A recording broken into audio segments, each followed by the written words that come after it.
বাংলাদেশের ফুটবলে এক নতুন সূর্যোদয়, ইতিহাস অপেক্ষায় এক নতুন অধ্যায়ের সূচনা দেখার। একাদশের তালিকায় জ্বলজ্বল করছে একটি নাম, হামজা চৌধুরী। শিকড়ের টানে, হৃদয়ের ডাকে তিনি লাল সবুজের হয়ে প্রথমবারের মতো পা রেখেছেন আন্তর্জাতিক ফুটবলের মহাসমুদ্রে। ফুটবল যেন মুহূর্তের খেলা, যেখানে এক চোখের পলকেই লেখা হয় ইতিহাস কিংবা হারিয়ে যায় সুযোগ। শিলং উত্তেজনায় টকবক, কিক অফের বাঁশি বাজা মাত্রই এক বিস্ময়কর ভুল। ভারতের ভিশাল কাইট যেন মুহূর্তের বিভ্রান্তিতে বল উপহার দিলেন বাংলাদেশের জনির পায়ে, কিন্তু নিয়তি অন্য কিছু লিখে রেখেছিল।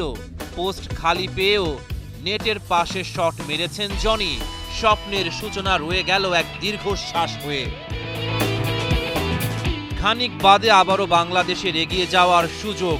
ভারতের রক্ষণের দেয়াল ভঙ্গুর, গোলরক্ষক অসহায়, সামনে শুধু শূন্যতা, অসীম সম্ভাবনা।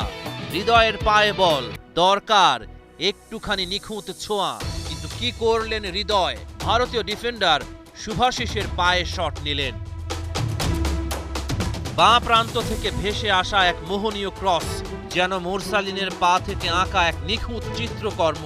বলটি বাতাসে ভাসছিল, নিমন্ত্রণ জানাচ্ছিল ইতিহাসের পাতায় নাম লেখানোর জন্য। বক্সের মাঝে ইমন একদম একা, মুক্ত, প্রতিপক্ষের রক্ষণের নজর এড়িয়ে। শুধু দরকার ছিল শূন্যে লাফিয়ে বলটাকে ঠিকঠাক পাঠিয়ে দেয়া সেই কাঙ্ক্ষিত ঠিকানায়, কিন্তু বল তার মাথা ছুঁয়ে চলে গেল হতাশার অতল গহ্বরে। ৩১ মিনিটে আক্রমণে ইন্ডিয়া, বাংলাদেশকে বাঁচালেন গোলকিপার মিতুল মার্মা। ৪১ মিনিট সময়ের ক্যানভাসে আঁকা এক স্বর্ণালী সুযোগ। প্রতিপক্ষের ডিফেন্ডারকে পেছনে ফেলে ছুটে চলেছিলেন জনি। সামনে শুধুই ভারতের শেষ প্রহরী ভিশাল কাইট। বাংলাদেশ দল নিঃশ্বাস আটকে তাকিয়ে, যেন পুরো দেশ অপেক্ষায় এক বিস্ফোরণের, কিন্তু জনি শট নিতে পারলেন না। প্রথমার্ধে গোল শূন্য সমতা। ৬১ মিনিট রাকিবের চোয়ালবদ্ধ সংকল্প ভারতের রক্ষণের বুক কাঁপিয়ে দিয়েছিল। বিশাল কাইথের পা থেকে ছুটে আসা বল জনির সামনে। সেই মুহূর্তে যদি জনি শট নিতেন, তবে হয়তো বল জাল কাঁপিয়ে দিত। বাংলাদেশ আরো একটা সুযোগ হারালো। আরো একটা নিঃশ্বাস বন্ধ করে রাখার মুহূর্ত, একটা দীর্ঘ থ্রো, জটলা, এবং তারপর বল এসে পড়ল ফয়সালের পায়ে। বাঁ পায়ে বুলেট গতির শট নিলেন বিশাল কাইট। শটটি রুখলেন কোনো মতে। মিলিয়ে যায় দুঃসাহসী চেষ্টার গল্প।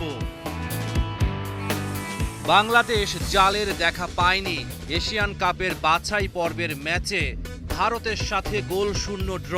তবে সবার মন জিতে নিয়েছে লাল সবুজের প্রতিনিধিরা। হাসি মুখে মাঠ ছাড়লেন হামজা, তবে তার হাসিটা হতে পারত আরো চওড়া। ভেবে দেখার সময় হয়েছে বাংলাদেশ ফাহমিদুলকে মিস করেছে কিনা। ভুলে গেলে চলবে না, আমরা ব্রাজিল কিংবা আর্জেন্টিনা না। তাই বিলাসিতা করা হয়তো মানায় না। রহমান পেয়ার, ৭১।